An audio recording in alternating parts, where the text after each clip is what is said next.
बिस्मिल्लाहिर्रहमानिर्रहीम। रोहेल टाल के मुअज़्ज़ज़ नाज़रीन, आज की कहानी का टॉपिक है जादूगरनी। वकार वकार वकार। वकार की वालिदा मिसिस अज़मत मुसलसल इसको पुकार रही थी, जबकि वकार हस्बे मामूल लंबी तान कर सोया हुआ था। इसकी वालिदा इस पर बहुत हैरान होती थी कि कैसे 5 वक्त की नमाज पढ़ने वाला इतनी लंबी तान कर सो जाता है। बेटा उठ जाओ, 11 बज रहे हैं। क्यों तंग कर रही है मामा? वकार हस्बे मामूल नागवारी से बोला। सोने देना मुझे। मिस्टर अज़मत ने आगे बढ़कर इससे कंबल छीन लिया।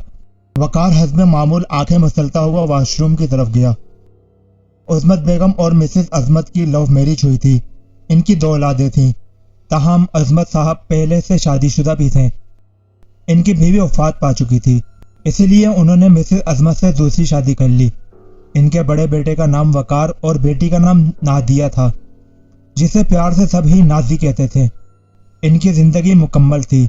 वो सभी खुशगवार और मिसाली जिंदगी गुजार रहे थे। अज़मत साहब का बिजनेस कई ममालिक में फैला हुआ था, जिसे सिर्फ अज़मत साहब ही संभाल रहे थे। मालो जायदाद अज़मत साहब को वर्षे में मिली थी।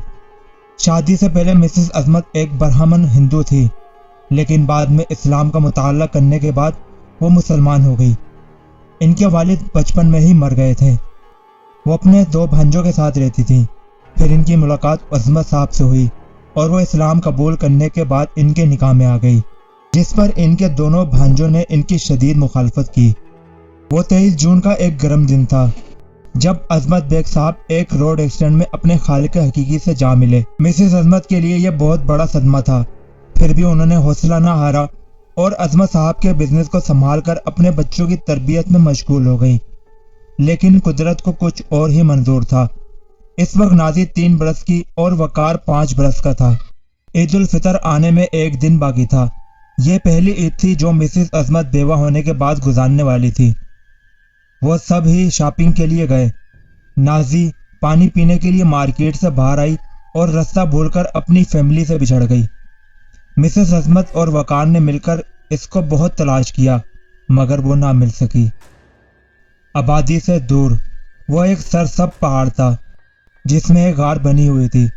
गार में से इस वक्त रोशनी आ रही थी। यह रोशनी इस आग की थी जो इस वक्त गार में सोनाली ने लगा रखी थी और एक इंसान को एक मंत्र याद करवा रही थी। अजीत, तू काला जादू सीख कर क्या करेगा? सोनाली बोली। मुझसे ज्यादा काले जादू की माहिर तू है, तू क्या करेगी? मैं तो शैतान आका की दासी हूँ। मेरी जिंदगी का एक ही मकसद है, अपना माजी जानना। मैं ये जानना चाहती हूँ कि मेरी माँ कौन है, बाप का नाम क्या है। परंतु अगर शैतान आका ने मुझे ये बात फरामोश करने की आज्ञा दी, तो मैं इनकी इस आज्ञा का पालन करूंगी, क्योंकि मैंने जब से होश संभाला खुद को शैतान की दासी ही पाया है। मैं शैतान की देवता की दासी हूँ और मैं इनकी सेवा करती रहूंगी।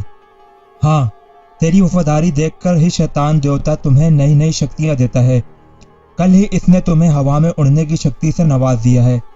हाँ अजीत, ये तो मेरे आका की कृपा है, वो मुझ पर बहुत विश्वास करते हैं। लगता है तुमको अमर होने का तरीका भी एक रोज बता देंगे।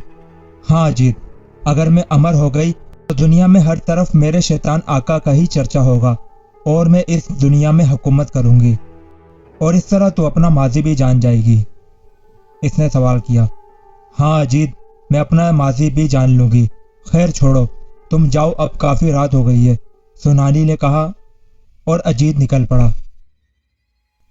डिफेंस में 2 महल नुमा कोठियां बिल्कुल आमने सामने थी। एक अज़मत बेग साहब की और दूसरी राम गोपाल की। राम गोपाल नया नया पाकिस्तान आबाद हुआ था। इसकी पत्नी का 2 साल पहले देहांत हो गया था। इसकी 4 औलादें थीं। एक बहन थी जिसकी अब तक शादी ना हो सकी थी, क्योंकि वह एक जहनी मरीजा थी और इसको पागल खाने में एडमिट करवाया था। राम गोपाल के सबसे बड़े बेटे का नाम अर्जुन गोपाल था, जो कि एक कामयाब हार्ट सर्जन था। इसके अलावा इसका जाती अस्पताल था। इसकी पत्नी का नाम राधा था। राम गोपाल का छोटा बेटा राजगोपाल कॉलेज में बीएससी कर रहा था। दोनों भाइयों से छोटी प्रीति गोपाल थी, जो कि 2nd ईयर में पढ़ती थी। सबसे छोटा प्रदीप था, जो कि बहुत ही शरारती था। अजमत बेग का एक ही बेटा था, कामरान। दोनों खानदानों में मज़ाहिब का फर्क होने के बावजूद गहरी दोस्ती थी। कामरान और राज बेस्ट फ्रेंड थे। आज सुबह से ही ठंडी हवा चल रही थी। मौसम बहुत खुशगवार था। जब कामरान ने राज के घर की डोर बेल बजाई तो प्रीति ने दरवाज़ा खोला था। कुछ लम्हात एक दूसरे को देखते देखते गुजर गए। आपका तारुफ? प्रीति ने बोलने में इब्तदा की। जी, मेरा नाम कामरान है और मैं साथ वाले बंगले में रहता हूँ, कामरान ने बताया। अच्छा जी, तो मैं क्या करूँ? प्रीति को एकदम गुस्सा आ गया। दरअसल मैं, कामरान बोल न सका। क्यों? आप क्यों तशरीफ लाए हैं, बताना पसंद करेंगे? प्रीति ने सवाल किया। मैं राज से मिलने आया हूँ। वो क्यों? प्रीति ने बोला। इसलिए कि कामरान ने इतना ही कहा था कि राज चपक पड़ा। ओए कामरान, क्या हुआ? क्या कर रहा है तू इधर? राज ने पूछा। मैं तुमसे मिलने आया था। तो बाहर क्यों खड़ा है? अंदर आ जा, राज ने कहा और इसे अंदर ले आया। प्रीति हैरत से दोनों को देखती रह गई। गार में से ऊंचा ऊंचा श्लोक पढ़ने की आवाजें आ रही थी। काली के देव कामत बुद्ध के सामने दो मासूम बच्चों की लाशें पड़ी थी, जिनका खून कुछ देर पहले सोनाली पी चुकी थी और अब श्लोक पढ़ने में मसरूफ थी। अचानक गार में गुप अंधेरा छा गया। बिजलियां चमकने लगी और साथ ही काली के बुद्ध की आंखों में एक चमक आ गई। सोनाली का चेहरा चमक उठा कि इसकी मेहनत रंग ले आई है। बुद्ध के मुंह से आवाज आई, ए दासी, हम तेरी सेवा से बहुत खुश हुए हैं। मांग, हमसे क्या मांगती है? ए इस दुनिया के देवता, सोनाली कुफर बकते हुए बोली। समंदर, कायनात और हर शे के मालिक, ए मेरे शैतान आका, मैं अपना माजी जानना चाहती हूँ। मुझे विश्वास है कि आप कोई ना कोई उपाय जरूर निकालेंगे। ए छोरी, इसके लिए तुमको बहुत तपस्या करना पड़ेगी। लगता है तुम्हें ठीक लालन पालन नहीं मिल पाए, परंतु तूने हमारी बहुत सेवा की है, इस कारण हम तुझे इसका उपाय बताते हैं। तुझे 40 नौजवानों की बलि देनी पड़ेगी। ख्याल रखना कि आखिरी नौजवान चांद की 14 तारीख को 12 बजे पैदा हुआ हो। यह नौजवान रूहानी ताकतों का मालिक है और तुम्हारा इससे मुकाबला बहुत सख्त होगा। यह कहते ही शैतान की आंखें बुझ गईं। प्रीति, तुम यहाँ हो और मैं पूरे कॉलेज में तुमको ढूंढ रही हूँ, प्रीति की सहेली चंपा बोली। क्या है चंपा? प्रीति, हम पिकनिक पर जा रहे हैं। उफ, इतनी खुशी की खबर इस बलवान के बच्चे से ही सुननी थी। प्रीति को गुस्सा आ गया। अगर तुम ये चाहती हो कि ये खुशी की खबर मैं तुमको सुनाऊं तो मैं तुमको दोबारा सुना दूंगा, राहुल भी टपक पड़ा। बस करो यार, चंपा गुस्से से बोली। मैं तुम सबका खून पी जाऊंगी। अगर दोबारा बोले तो फिर ऐसा ही होगा, बिल्कुल, रियाज अहमद के पुरस्कार आदमी की तरह। चंपा पुरस्कार लहजे में बोली तो सभी हंस पड़े। इन 4 लोगों पर मुश्तमिल यह ग्रुप कॉलेज में बहुत मशहूर था। राहुल और बलवान दोनों ही प्रीति से प्यार करते थे, जबकि चंपा राहुल के लिए प्यार के जज्बात रखती थी, जिससे राहुल वाकिफ था। और चंपा, राहुल और प्रीति अच्छे दोस्त थे। यार, हमारा कॉलेज पिकनिक में किस जगह जाएगा? कोहे काफ में, चंपा हंसते मामूल शरीर लहजे में बोली और सब हंस पड़े। गार में शैतानी कहके गूंज रहे थे। अजीत, मैं बहुत खुश हूँ। मैं 10 नौजवानों की बलि शैतान देवता को दे चुकी हूँ और यह भी पता लगा चुकी हूँ कि वो नौजवान कौन है जो चांद की 14वीं को 12 बजे पैदा हुआ हो। वो हमारा आखिरी शिकार होगा। मैं अपना माजी जान लूंगी, सोनाली ने खुशी से कहा। क्या वाकई? अगर तू इतनी खुश है तो मेरी एक इच्छा पूरी कर दे। कुछ दिनों से इंसानी खून और गोश्त के मजे नहीं ले सका, मुझे इंसानी खून पिला दे, अजीत लालची लहजे में बोला। अच्छा, जल्दी करना, सोनाली बोली। और एक निहायत मासूम बच्चा इनके सामने खड़ा रो रहा था। अजीत सब्र न कर सका और अपने नोकीली दांत इस बच्चे की नाजुक गर्दन में प्योस कर दिए और बच्चे की चीखों ने आसमान सर पर उठा लिया। थोड़ी देर बाद वहां पर एक ढांचा पड़ा हुआ था और अजीत के कहके दूर दूर तक सुनाई दे रहे थे। मैं तुमसे प्यार करने लगी हूँ। प्रीति ने अपना हाल दिल सुनाने में हरगिज गुरेज ना किया। क्या? कामरान हैरत में डूबी हुई आवाज में बोला। वो दोनों एक रेस्टोरेंट में आमने सामने बैठे हुए थे। और तुम? प्रीति ने गहरी निगाहों से इसे देखा। मैं भी तुमसे प्यार करता हूँ और तुमको खोना नहीं चाहता। हमारा मजहब एक नहीं है। क्या तुम मेरे लिए मुसलमान हो सकती हो?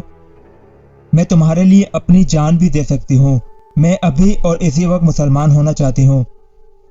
प्रीति, एक गूंजदार आवाज ने प्रीति को पलटने पर मजबूर कर दिया। प्रीति और कामरान के रोंगटे खड़े हो गए, क्योंकि सामने वाला कोई और नहीं, राम गोपाल था। राहुल, कैसे हो? चंपा ने पूछा। प्रीति नजर नहीं आ रही। प्रीति अब भगवान को प्यारी हो गई है। अल्फाज से यह बम ब्लास्ट हुआ था। राहुल को अपनी समाअतों पर यकीन न आया। क्या बक रही हो? राहुल नीम बेहोशी की हालत में बोला। मैंने इसकी अर्थी भी देख ली है। हकीकत यह है कि वो इस संसार में अब नहीं है। क्या प्रीति मर गई? हाँ, प्रीति मर गई। मैं भी मर जाऊंगा। नहीं राहुल। राहुल की हालत बहुत अबतर थी और प्रीति की मौत का सदमा इसे पागल कर चुका था।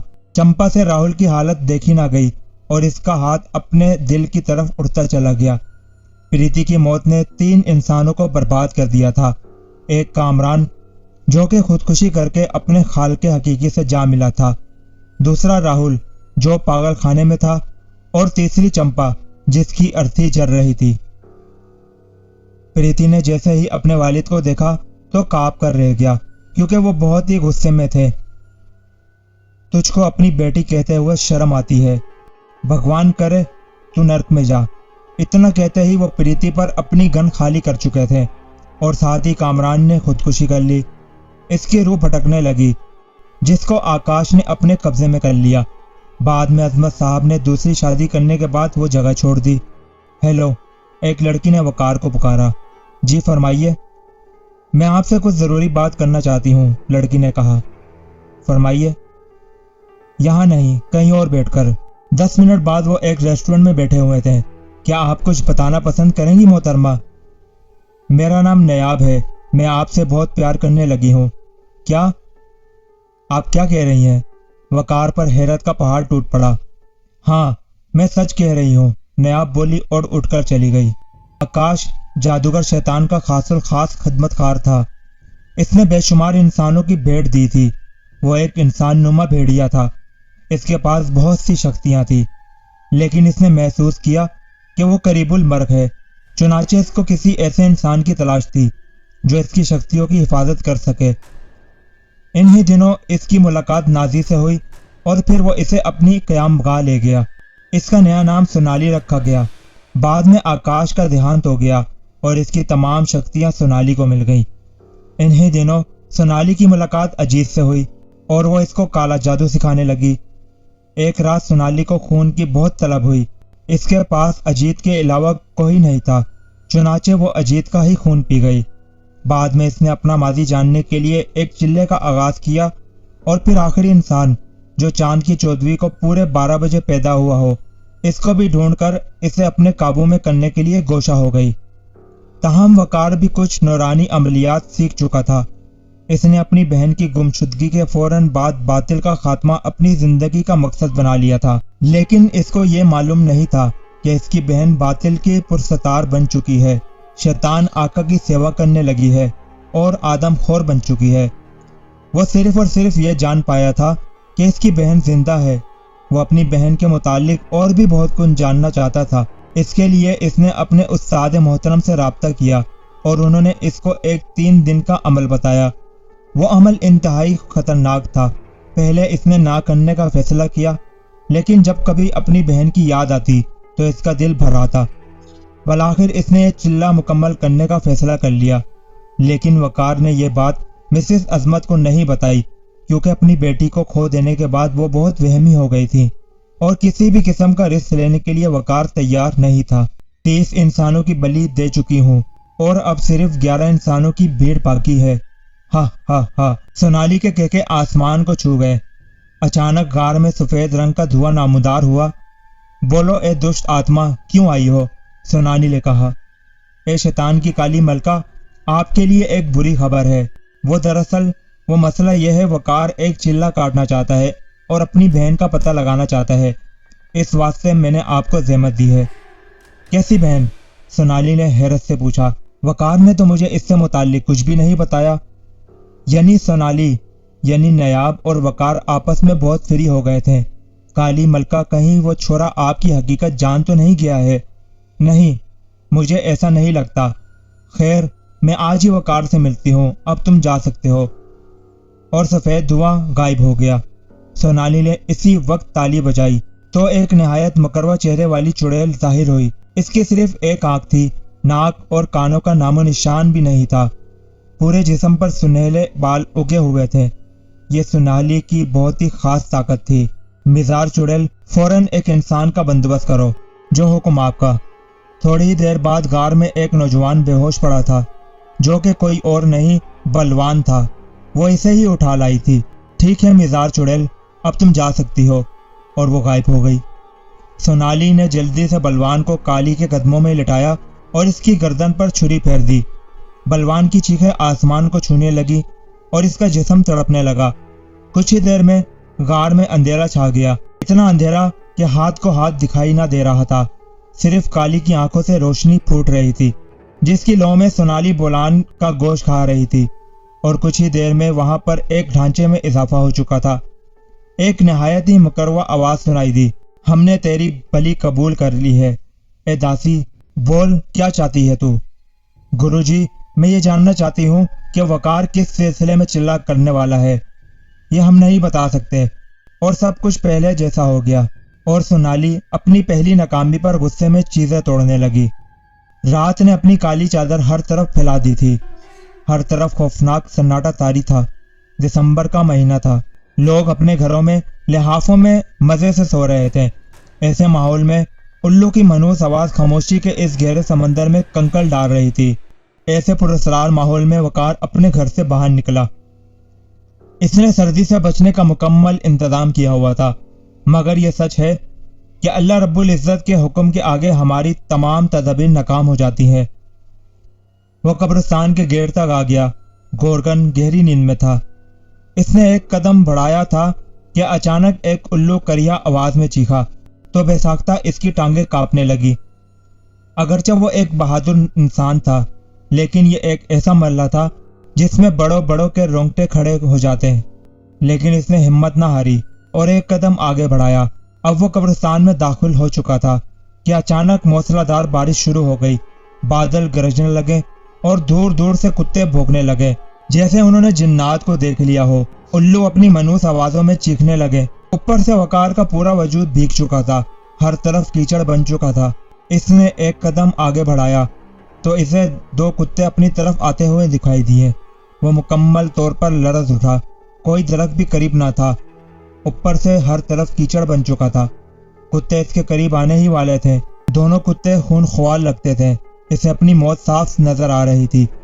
یہ تو وہ جانتا تھا کہ ہر کسی کو ایک روز مرنا ہے اور اسے بھی اس دنیا سے رخصت ہونا ہے، لیکن اتنی دردناک موت جس میں اتنی اذیت پوشیدہ ہے کا اس نے سوچا بھی نہ تھا۔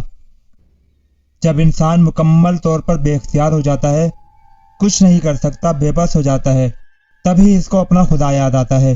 اس کے ساتھ بھی ایسا ہی ہوا۔ اسے خدا یاد آ گیا تو اس نے آیت الکرسی پڑھ کر کتوں کی طرف پھونک ماری تو دونوں کتے غائب ہو گئے۔ بارش اب برف باری میں تبدیل ہو گئی تھی۔ وہ گرتا پڑتا تڑپتا ہوا جیسے ہی گھر میں داخل ہوا تو اس کو کچھ تھکن محسوس ہوئی۔ وہ اپنے کمرے میں چلا گیا اور کپڑے تبدیل کرنے لگا۔ ماما، ناشتے کی ٹیبل پر اس نے مسز عظمت کو پکارا۔ بولو وقار، میں سن رہی ہوں۔ ماما، کل رات کو بہت برف باری ہوئی، کیا آپ نے دیکھا؟ بیٹا، تم نے کوئی خواب دیکھا ہوگا۔ کل پوری رات میں جاگتی رہی تھی۔ برف باری تو کیا، بارش کی ایک بوند بھی نہیں برسی تھی۔ کیا؟ وقار کو اپنی سماعتوں پر یقین نہیں آیا۔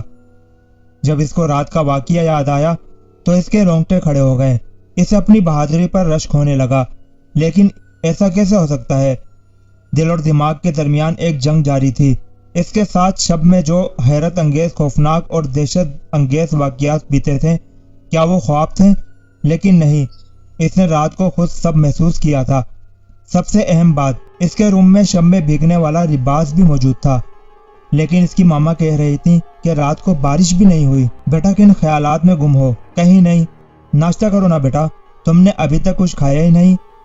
ماما، مجھے بھوک نہیں ہے، یہ کہہ کر وہ گھر سے باہر نکل گیا۔ تم کس سلسلے میں چلا کرنا چاہتے تھے؟ نیاب نے اس سے ملتے ہی پہلا سوال کیا۔ وہ دراصل میں ایک پری کو اپنے قابو میں کرنا چاہتا تھا، وقار نے بہانہ بنایا۔ اوکے، نیاب نے اطمینان کا سانس لیا۔ وہ سمجھ رہی تھی کہ وقار اس کی حقیقت سے واقف ہو گیا ہے۔ کیا ہوا؟ وقار بولا۔ کچھ نہیں، جب سے ہم ملے ہیں نیاب، تم نے اپنا ماضی نہیں بتایا، یہ نہیں بتایا کہ تم پہلے کیا کرتی تھی۔ کچھ نہیں، نیاب غیر دماغی سے بولی۔ تم کوئی چڑیل یا جادوگرنی تو نہیں؟ وقار نے مذاق کیا اور نیاب کے چہرے پر ایک سایہ سا لہر گیا۔ تمہارا چہرہ تو ایسے مان پڑ گیا جیسے تم سچ میں جادوگرنی ہو۔ وقار بدستور مذاق میں بولا تو دونوں ہنس پڑے۔ ایک بات بتاؤں؟ وقار بولا۔ جی فرمائیے۔ تمہیں پتا ہے کہ تمہارے گال پر یہ تل مجھے کس کی یاد دلاتا ہے؟ کس کی؟ نیاب نے پوچھا۔ میری بہن نازی کی۔ کیا وہ مر گئی؟ نیاب افسردہ لہجے میں بولی۔ نہیں، معلوم نہیں، وقار بولا۔ کیا مطلب؟ نیاب نے الجھے ہوئے لہجے میں کہا۔ کچھ نہیں، وہ کھو گئی اور پھر نہیں ملی۔ تم لوگ اخباروں میں اس کی تصویر دیتے، شاید مل جاتی۔ تم کیا سمجھتی ہو؟ ہم ہاتھ پر ہاتھ دھرے بیٹھے رہے تھے۔ ہم نے بہت کوشش کی لیکن وہ نہ مل سکی۔ یار چھوڑو، باہر چلتے ہیں، نیاب بولی۔ میرا موڈ نہیں ہے، وقار ناگواری سے بولا۔ لیکن میں جان چکی ہوں کہ تمہاری نظر میں میری کوئی اہمیت نہیں، اس لیے میں جا رہی ہوں۔ اور اس طرح ان کے دلوں میں نفرت نے پہلی انگڑائی لی۔ امام صاحب بہت ہی میٹھے اور پیارے انداز میں قرآن پاک کی تلاوت کر رہے تھے اور ساتھ ساتھ ترجمہ بھی پڑھ رہے تھے۔ ہر کوئی ان کی میٹھی آواز کے سحر میں کھویا ہوا تھا۔ وہ آخری آیات پڑھنے کے بعد اس کے ترجمہ کر رہے تھے۔ ہم نے شیطانوں کو انہی کا رفیق بنایا جو ایمان نہیں رکھتے، اور جب کوئی بے حیائی کا کام کرتے ہیں تو کہتے ہیں کہ ہم نے اپنے بزرگوں کو اس طرح ہی کرتے ہوئے دیکھا۔ اللہ نے ہی ہم کو یہ حکم دیا ہے۔ کہہ دو کہ اللہ بے حیائی کا کام کرنے کا حکم نہیں دیتا۔ بھلا تم اللہ کی نسبت ایسی بات کیوں کرتے ہو جس کا تمہیں علم نہیں؟ اور امام صاحب نے قرآن بند کر دیا۔ سب ہی لوگ اٹھ کر جانے لگے، لیکن ان کا بیٹا ثاقب ان کے پاس ہی بیٹا رہا۔ ثاقب کی والدہ عائشہ خاتون کا 2 برس پہلے انتقال ہو گیا تھا، اور ثاقب اور اس کے والد کا زیادہ تر قیام مسجد میں ہی رہتا تھا۔ وقار نے امام صاحب سے ہی قرآن پاک کی تعلیم حاصل کی، ان سے ہی عملیات سیکھے۔ وہ وقار کے استاد محترم تھے۔ آج وہ ان کے پاس ہی بیٹھا ہوا تھا۔ بیٹا، کیا تمہیں معلوم ہے کہ ہمارے پڑوسی شہر اسلام آباد کے ایک گاؤں میں لوگ غائب ہو رہے ہیں اور ان گمشدہ لوگوں کا دوبارہ نام و نشان بھی نہیں ملتا؟ ہاں استاد محترم، میں جانتا ہوں۔ کیا تم نے پرسوں رات کو کوئی عمل کرنا چاہا تھا؟ استاد محترم، آپ کو تو معلوم ہے کہ میری بہن کھو گئی ہے۔ اس کو بہت ہی زیادہ ڈھونڈا مگر وہ نہ مل سکی۔ ہاں میرے علم میں ہے، میں اس کے متعلق ہی جاننا چاہتا ہوں، وقار بولا۔ میں جان چکا ہوں، اور یہ بھی جان گیا ہوں کہ لوگوں کو کون غائب کروا رہا ہے، استاد محترم بولے۔ کیا؟ وقار کو اپنی سماعت پر یقین نہ آیا۔ ہاں سنو، جب نازی کھو گئی تو وہ ایک جادوگر کے ہاتھ لگ گئی۔ مرنے سے پہلے اس جادوگر نے اپنی تمام شکتیاں نازی کو دے دی۔ اس کا نیا نام سونالی تجویز کیا گیا۔ سونالی بھی اپنی ماضی جاننے میں گوشہ ہے، اس کے لیے وہ بہت سے انسانوں کو قربان کر رہی ہے۔ اس کا آخری ہدف تم ہو، کیونکہ تم چاند کی 14ویں کو پیدا ہوئے ہو۔ کیا الفاظ سے یا بم؟ اس کو اپنی سماعتوں پر یقین نہیں آ رہا تھا۔ اس کی زندگی کا مقصد باطل کے پرستاروں کو ختم کرنا تھا۔ اب وہ کیا کرے گا؟ کیونکہ اس کی بہن ہی باطل کی پرستار تھی۔ کیا وہ اس کو ختم کر پائے گا؟ اگر نہیں کرے گا تو اس زمین میں اس سے بزدل اور ظالم آدمی کوئی بھی نہیں ہوگا۔ اسے ماضی یاد آنے لگا جب اس نے خود سے اور استاد محترم سے ایک وعدہ کیا تھا، میں حق کا پرستار ہوں اور ہر حال میں شیطانوں کو شکست دوں گا، چاہے وہ میرے اپنے ہی کیوں نہ ہو۔ قدرت نے اس کو ایک ایسے ہی موڑ پر لا کھڑا کیا تھا جہاں آگے کنواں اور پیچھے کھائی تھی۔ اسے کچھ بھی سمجھ نہیں آ رہا تھا کہ وہ کیا کرے، کیونکہ اس نے برسوں اپنی بہن کا انتظار کیا تھا، لیکن اب باطل کا خاتمہ اس کی زندگی کا مقصد بن چکا تھا۔ بیٹا، تم کیا سونالی کا خاتمہ کرو گے؟ ہاں استاد محترم، میں اس کا خاتمہ ہر حال میں کروں گا، وہ پرعزم لہجے میں بولا۔ تو پھر ٹھیک ہے، یہاں سے مشرق کی طرف کالے پہاڑوں میں ایک غار ہے جہاں سونالی کا قیام ہے۔ تم فوراً سے پہلے اس کا خاتمہ کرو تاکہ اس کرہ ارض میں ایک ناسور کا خاتمہ ہو۔ ٹھیک ہے بابا جی، وقار بولا۔ وہ کالے پہاڑوں کے پاس پہنچ چکا تھا۔ اس کو غار دکھائی دے رہے تھے۔ وہ اندر داخل ہوا تو اندر نیاب یا سونالی بیٹھی ہوئی تھی۔ غار میں ایک طرف انسانی ہڈیوں کا ڈھیر لگا ہوا تھا، تاہم سونالی کا چہرہ ویسے ہی تھا، ایک طرف کالی کا بت نصب تھا۔ وقار تم یہاں؟ سونالی بولی۔ ہاں میں۔ تمہیں حیرت کیوں ہو رہی ہے؟ تم اپنا ماضی جاننا چاہتی ہو؟ ہاں، لیکن تم کیوں پوچھ رہے ہو؟ اس لیے کہ میں جان گیا ہوں، اور وقار نے اسے سب کچھ بتا دیا۔ کیا تم میرے بھائی ہو؟ یہ کہہ کر وہ اس کے قریب ہوئی۔ پیچھے ہٹ جاؤ، تم میری بہن نہیں، کیونکہ تم نے لاتعداد معصوم انسانوں کا خون پیا ہے، اور میں تم کو مارنے کے لیے آیا ہوں یہاں۔ ٹھیک ہے، تم یہی چاہتے ہو میں مر جاؤں تو میں مر جاؤں گی۔ سونالی نے یہ کہہ کر چھری اٹھا کر اپنی نبض کاٹی اور نیچے گر کر تڑپنے لگی۔ وقار میرے بھائی، گڈ بائے، وہ مسکراتے ہوئے بولی، اور پھر اس کی روح نے اس کے جسم کو چھوڑ دیا اور وقار بے ساختہ رونے لگا۔ تو یہ کہانی یہاں ختم ہوتی ہے۔ وقار نے صحیح کیا یا غلط، کامنٹس میں ضرور بتائیے گا۔ کسی اور ویڈیو میں ملاقات ہوگی۔ اللہ حافظ۔ پاکستان زندہ باد۔